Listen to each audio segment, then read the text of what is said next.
ರಾಜ್ಯ ಸರ್ಕಾರಕ್ಕೆ 2 ವರ್ಷ ತುಂಬಿರುವ ಹಿನ್ನೆಲೆಯಲ್ಲಿ ವಿಜಯನಗರ ಜಿಲ್ಲೆ ಹೊಸಪೇಟೆಯ ಜಿಲ್ಲಾ ಕ್ರೀಡಾಂಗಣದಲ್ಲಿ ಮೇ 20ರಂದು ನಡೆಯಲಿರುವ ಸಾಧನಾ ಸಮಾವೇಶ ಸ್ಥಳದಲ್ಲಿ ಪೂರ್ವ ಸಿದ್ಧತೆಯನ್ನು ಸಿಎಂ ಸಿದ್ದರಾಮಯ್ಯ ಹಾಗೂ ಡಿಸಿಎಂ ಡಿಕೆ ಶಿವಕುಮಾರ್ ಅವರು ಪರಿಶೀಲಿಸಿದರು. ಬಳಿಕ ಪತ್ರಿಕಾಗೋಷ್ಠಿಯಲ್ಲಿ ಮಾತನಾಡಿದರು. ಇದೇ ಸಂದರ್ಭದಲ್ಲಿ ಸಚಿವರಾದ ಎಚ್.ಕೆ. ಪಾಟೀಲ್, ಚೆಲುವರಾಯಸ್ವಾಮಿ, ಬಿ.ಝೆಡ್.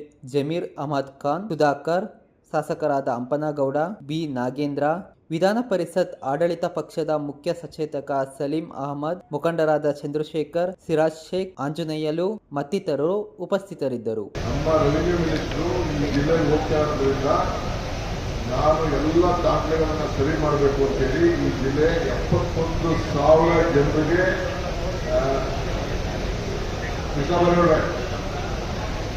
ಈ ಜಿಲ್ಲೆಗೆ ರೆವಿನ್ಯೂ ಮಿನಿಸ್ಟರು ಮಾಡಿ 71,000 ಜನರಿಗೆ ಪೋಳಿ ಮುಕ್ತ ಜಿಲ್ಲೆಯಾಗಿ ನಾವು ಮಾಡಿದ್ದೇವೆ.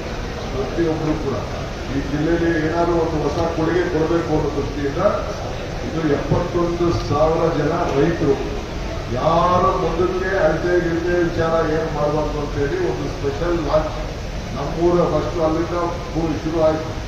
ಈಗ ಇದನ್ನ ತಗೊಂಡ್ಕೊಂಡು ಈ ಜಿಲ್ಲೆನೇ ತಲೆ ತಗೊಂಡ್ಕೊಂಡು 71,000 ಜನಕ್ಕೆ ಎಲ್ಲರೂ ಕೂಡ ಪೋಲಿಂಗ್ ಮುಕ್ತ ಆಗಿದೆ. ಸೊ ಇದು ಸರ್ಕಾರಿ ಕಾರ್ಯಕ್ರಮ. ಆದರೂ ಕೂಡ ಸಾರ್ವಜನಿಕರಿಗೆ, ಪಕ್ಷದ ಕಾರ್ಯಕರ್ತರಿಗೆ, ಯಾರು ನಮ್ಮ ಪಕ್ಷದಿಂದ ನಾಮಿನೇಷನ್ ಮಾಡಿದ್ದೀವಿ, ಪಕ್ಷ ತರಲಿಕ್ಕೆ, ಸರ್ಕಾರ ತರಲಿಕ್ಕೆ ಯಾರು ತಗೊಂಡಿದ್ದೀವಿ ಎಲ್ಲರೂ ಕೂಡ ನಾವು ಇದಕ್ಕೆ ಆಹ್ವಾನವನ್ನು ಕೂಡ ಕೊಡ್ತಾ ಇದ್ದೀವಿ. ಯಾರು ಬೇಕಾದ್ರೂ ಬರ್ಬೋದು ಅಂತೇಳಿ. ಸೊ ಪ್ರತಿ ತಾಲೂಕಿಂದ ಕೂಡ ಇಲ್ಲಿ ಪ್ರತಿನಿಧಿಗಳು ಬರಬೇಕು.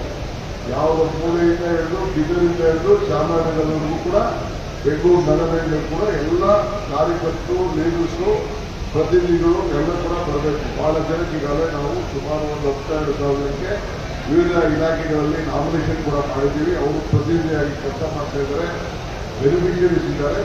ಎಲ್ಲರೂ ಕೂಡ ನಾವು ಆಹ್ವಾನವನ್ನು ನಾವು ಕೊಡ್ತಾ ಇದ್ದೀವಿ.